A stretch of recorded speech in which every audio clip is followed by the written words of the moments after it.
नमस्कार, मैं हूं दिलीप और आप देख रहे हैं नेशनल कवरेज को। नेशनल कवरेज के शख्सियत कार्यक्रम में आपका स्वागत है। आज एक हम ऐसे शख्सियत से आपको मिलवाने जा रहे हैं जो बहुत कम उम्र में जो है उत्तर प्रदेश के पूर्वांचल के सबसे छोटे से जनपद और ग्रामीण अंचल जिसे माना जा सकता है मऊ में जो है मेडिकल का जाल बिछा दिया। यहाँ के लोग जब बीमार पड़ते थे तो इलाज के अभाव में लोग मर जाते थे, लेकिन एक बड़े ट्रॉमा सेंटर की स्थापना करके तमाम लोगों की ज़िंदगी को बचाने वाले, जिनका शिक्षा दीक्षा विदेशों में हुआ, जो विदेशों से डॉक्टरी की उपाधि हासिल की, जो विदेशों से जो है डॉक्टर बने, doctor Manish Rai ji Prakash hospital and trauma centre के डायरेक्टर हमारे साथ आज जुड़ चुके हैं। आइए हम इनसे बातचीत करते हैं कि बहुत कम उम्र में आपने जो है आपके मन में ये ख्याल कैसे आया कि हमें मऊ जैसे जगह पे भी जो है ट्रॉमा सेंटर की स्थापना करनी चाहिए और बड़े मेडिकल हब को जो है का रूप दे देना चाहिए। हम आपकी जानकारी के लिए बता दें कि बहुत पहले यानी 3 दशक पहले जो है मऊ में प्रकाश मेडिकल स्टोर के नाम से जो है एक दवा की दुकान हुआ करती थी, जहाँ से जो है मऊ, बलिया और आजमगढ़ के आधे हिस्से से लोग जो है दवाइयाँ लेने के लिए आते थे। लेकिन आज वह प्रकाश मेडिकल स्टोर जो है एक बड़े हॉस्पिटल में तब्दील हो गया है, जहाँ की बहुत कम पैसे में जो है बड़ी और गंभीर बीमारियों का इलाज होता है, लोगों की जिंदगियाँ बचती हैं और लोगों को मौत के मुंह से निकाला जाता है। तो हमारे साथ आज जो है शख्सियत बन चुके मनीष राय जी मौजूद हैं। आज भी इनकी उम्र जो है हमको लगता है कि नियर अबाउट 45 से 46 साल होगा और 45 से 46 साल की उम्र में आपने बड़ा काम किया, कई शिक्षण संस्थाओं की स्थापना भी किया और सबसे बड़ी बात यह है कि आपके हॉस्पिटल समेत मऊ के जितने भी हॉस्पिटल हैं सब में जो है ट्रेंड नर्सिंग की लोगों को भेजने का काम किया। आपने जो है नर्सिंग विद्यालय भी खोला, आपने पॉलिटेक्निक विद्यालय भी खोला। तो आइए हम इनसे बातचीत करते हैं कि इतने कम उम्र में जो है ये सारी चीज़ें कैसे संभव हो पाई और आपके मन में ये ख्याल कैसे आया।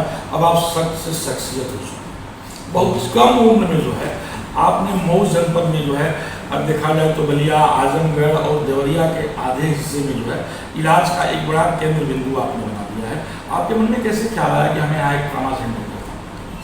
देखिए, इसकी शुरुआत तो मन में जो है चीज़ों को, परिस्थितियों को देख के होती है जी। उस समय 2007, 8, 9, 10 के समय में सड़कें काफ़ी ख़राब थी जी और एक्सीडेंट होते थे।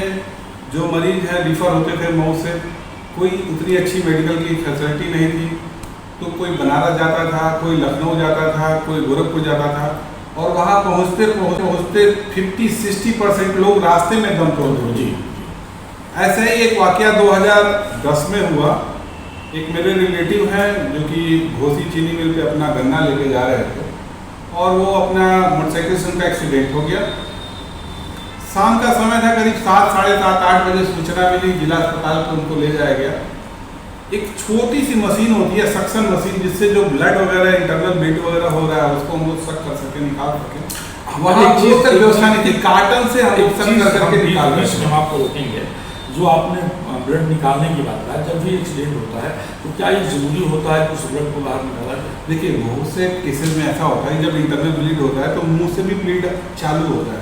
तो ऐसे कंडीशन में मरीज को आप करवट लिटा देंगे तो जो ब्लीड हो रहा है वो ब्लड स्वतः गिरने लगेगा और चूंकि मरीज कोमा में है, अनकॉन्शियस है, तो वो थूक नहीं सकता है।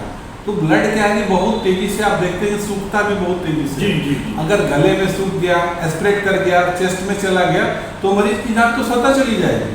तो वो देख करके सबसे पहले हम लोगों ने उनका सक्शन, हम लोग खुद लग गए वहाँ पे डिस्ट्रिक्ट हॉस्पिटल में।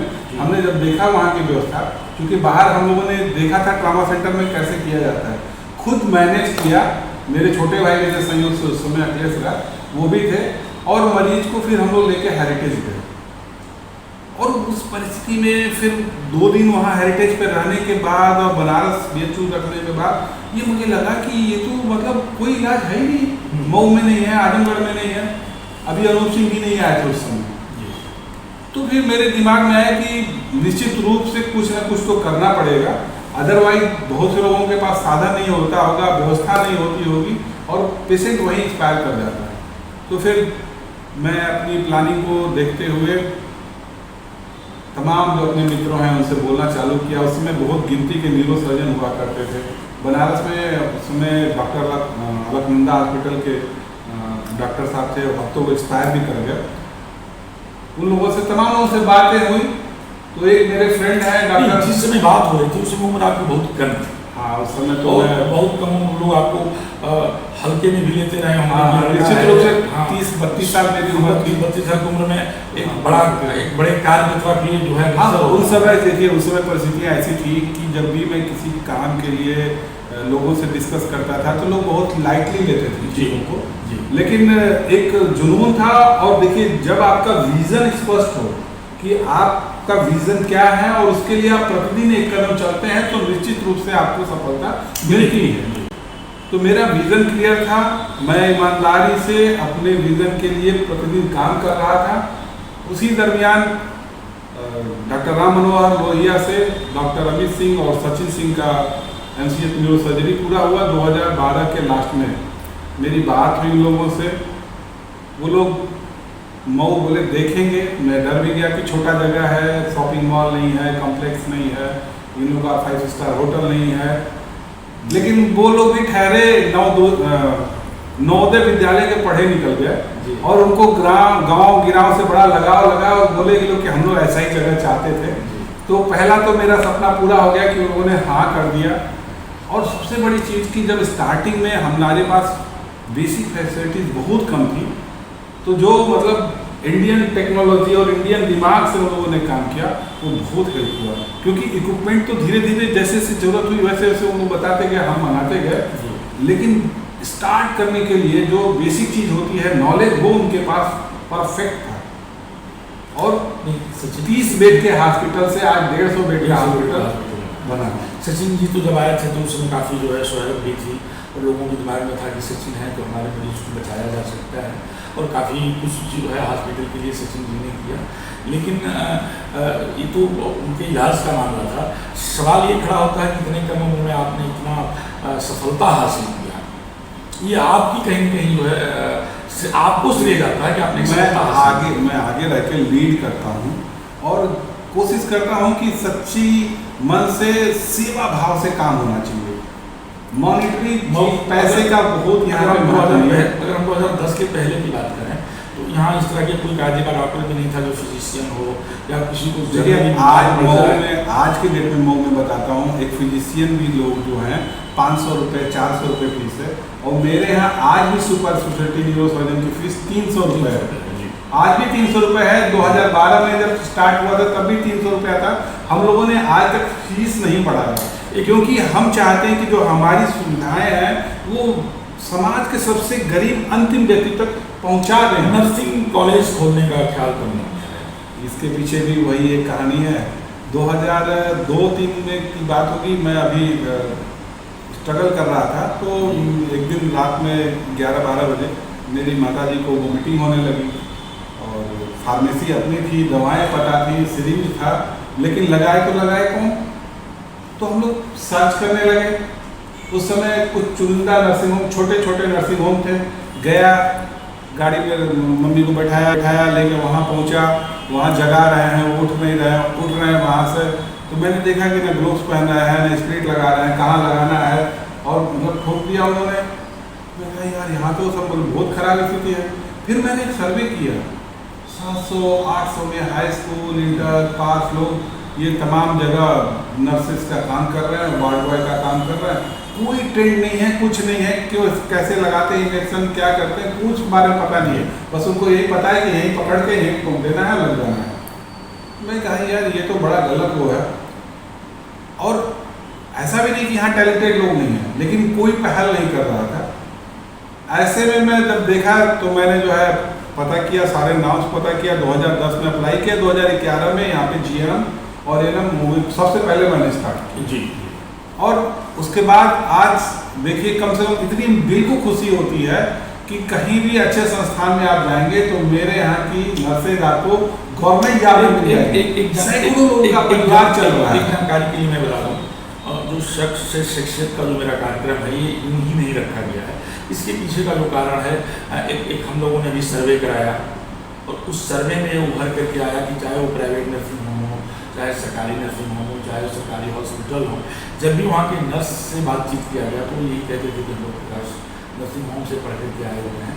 तो मुझे लगा कि अगर 100 लोगों से मेरी बातचीत हुई तो लगभग 55 से 60% लोग जो है प्रकाश नर्सिंग होम से पढ़ करके ही लोग निकले हुए थे। तो इसलिए ये माना गया कि अब आप सक्सेस शख्सियत हो चुके हैं, आपने जो है तमाम लोगों को, भले आपको जानकारी ना हो, लेकिन आपकी संस्था से पढ़े हुए लोग जो हैं तमाम जगहों पे जो है बड़े सेक्टरों से काम, कुछ बच्चे मेरे टच में रहते हैं जी। तो एम्स गोरखपुर, एम्स दिल्ली, जी Patna medical college, BHU, KGMU, इन सब जगहों PGI में मेरे संस्थान के बच्चे आज जॉब कर रहे हैं। और ये समझ लीजिए कि कम से कम मेरे यहाँ से 11 बैच निकल चुका है, नर्सिंग के 11 बैच निकल चुके हैं। तो करीब 600 GNM और 500 के करीब NM इतने बच्चे निकल चुके हैं। और इसमें से हमको लगता है कि इसमें से 60 से ऊपर लोग सफलता 80% लोग गवर्नमेंट जॉब में हैं। 20% 20% वो लोग हैं जिनके घर वालों ने या तो जॉब नहीं करने दिया जी, या तो उनका खुद का अपना घर पे नर्सिंग होम या कुछ इस तरह का चलता है, फादर की प्रैक्टिस है। आपके छोटे भाई जो जिला पंचायत अध्यक्ष भी हैं, कहीं न कहीं राजनीति में भी आप लोग जुड़े हुए हैं। गोपालगंज ब्लॉक से आपके भाई जो है लगातार ब्लॉक प्रमुख भी रहे हैं। तो मेडिकल और राजनीति का दोनों सामंजस्य कैसे बन पाता है? देखिए क्या है, सेवा भाव मन में अगर हो तो राजनीति और सेवा एक ही सिक्के के दो पहलू हैं। हम लोगों का जो परिवार है ये राजनीति हमें विरासत में मिली है। मेरे चाचा 22 वर्षों तक कोपागंज के प्रमुख रहे हैं जी। तो सेवा के लिए लोगों का समाज में आज आपका पकड़ होना जरूरी है। लोगों तक कैसे आप पहुंच सकते हैं, किस भाव से पहुंचते हैं, ये संदेश समाज में भी है। यानी ये कहा जा सकता है कि राजनीति की आंगन में पला बढ़ा तो राजनीति से अलग कैसे रह सकते हैं। आपके छोटे भाई जो अखिलेश राय जी हैं वो भी काफ़ी मेहनत करते हैं। सदर हॉस्पिटल के सामने जो आपका जो है संस्थान है, जो डायग्नोस्टिक सेंटर जो है, उस पर भी लगातार जो है मरीज आते हैं और संतुष्ट होते हैं। देखिए जब ये नर्सिंग कॉलेज और इसकी बात आप की है तो बताता हूँ कि मऊ में एक ही रेडियोलॉजिस्ट हुआ करते थे, डॉक्टर SN प्रसाद जी जी।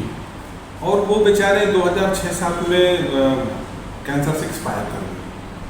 कोई रेडियोलॉजिस्ट नहीं, कोई अच्छी डायग्नोसिस नहीं। हाँ, डॉक्टर्स क्या करेंगे जब तक अच्छी डायग्नोसिस के लिए उनको अच्छी रिपोर्ट चाहिए। और मऊ जैसे जगह में कोई रेडियोलॉजिस्ट नहीं। आपको सोनोग्राफी कराना है तो आपकी रिपोर्ट नहीं अच्छी आएगी तो कैसे कंफर्म होगा डॉक्टर कि आपको पथरी है कि नहीं है जी, गॉल ब्लैडर स्टोन है, किडनी स्टोन है, क्या है, कुछ दिख रहा है, नहीं समझ में आ रहा है। तो वो एक बहुत बड़ी समस्या थी। और जब मेरे दिमाग में ट्रामा सेंटर खोलने का भी आया तो बिना CT स्कैन के ट्रामा सेंटर का कोई मतलब ही नहीं उठता है। न्यूरोसर्जन करेगा क्या जब तक उसको अंदर दिखेगा नहीं कि ऑपरेट करना है। हाँ, तो कुछ नहीं कर सकता। तो उसके लिए डायग्नोस्टिक बहुत ही मतलब जरूरी था। 2006-07 में मैंने सबसे पहली जो न्यूज डाली वो डायग्नोस्टिक की डाली थी। और सबसे पहले पूर्वांचल का बनारस और गोरखपुर के बीच में पहला CT स्कैन मैंने लगाया। वो मेरा निर्णय जो था वो एकदम मील का पत्थर साबित हुआ। और वो मतलब जो बोलते हैं ना कि एकदम धोनी ने जबरदस्त डिसीजन लिया, वो मेरा वही वाला डिसीजन था जी। अगर CT स्कैन मैंने लगाया, बलिया, आजमगढ़, गाजीपुर, मऊ, चारों जिलों से लोग बोलते थे, यहाँ जो लोग बिजनेस के मतलब वो जानकार नहीं होते थे कि 1.5 करोड़ की मशीन 2006 में ये लगाए हैं, बैंक का इतना फाइनेंस है, ये डूब जाएंगे। मैं हंसता था, मैं कह रहा था आपको पता नहीं। उससे पहले आपको बताऊं, मैं चारों जिलों में सर्वे किया और सर्वे करके उस समय बनारस में सबसे टॉप डायग्नोस्टिक था अरिहंत डायग्नोस्टिक और अनीता डायग्नोस्टिक। तो मेरे पास जो सर्वे आया, सर्वे में पर डे इन चारों जिलों से 80 से 100 CT स्कैन रिफर होते थे। हाँ। और वहाँ पहुँचते पहुँचते बहुत लोगों के पास क्षमता नहीं थी, भाड़ा किराया, ट्रेन साधन, कोई साथ जाने वाला। पहुँचते पहुँचते मैं यहाँ तक पता कर लिया कि कितना होता है पर डे, मऊ वाला, गाजीपुर वाला, इतना तक मैं एनालिसिस निकाल लिया। तो मैं एकदम कॉन्फिडेंट था। उसके बाद फिर मैंने चारों नहीं, आपका साहस जो है आपको आगे ले जाने में। हाँ, निश्चित रूप से मेरा साहस, मेरी ईमानदारी और मैं इसी के भरोसे लगातार काम करता रहा। मेरा डायग्नोस्टिक आपकी शिक्षा दीक्षा विदेश में हुई है, किस देश में?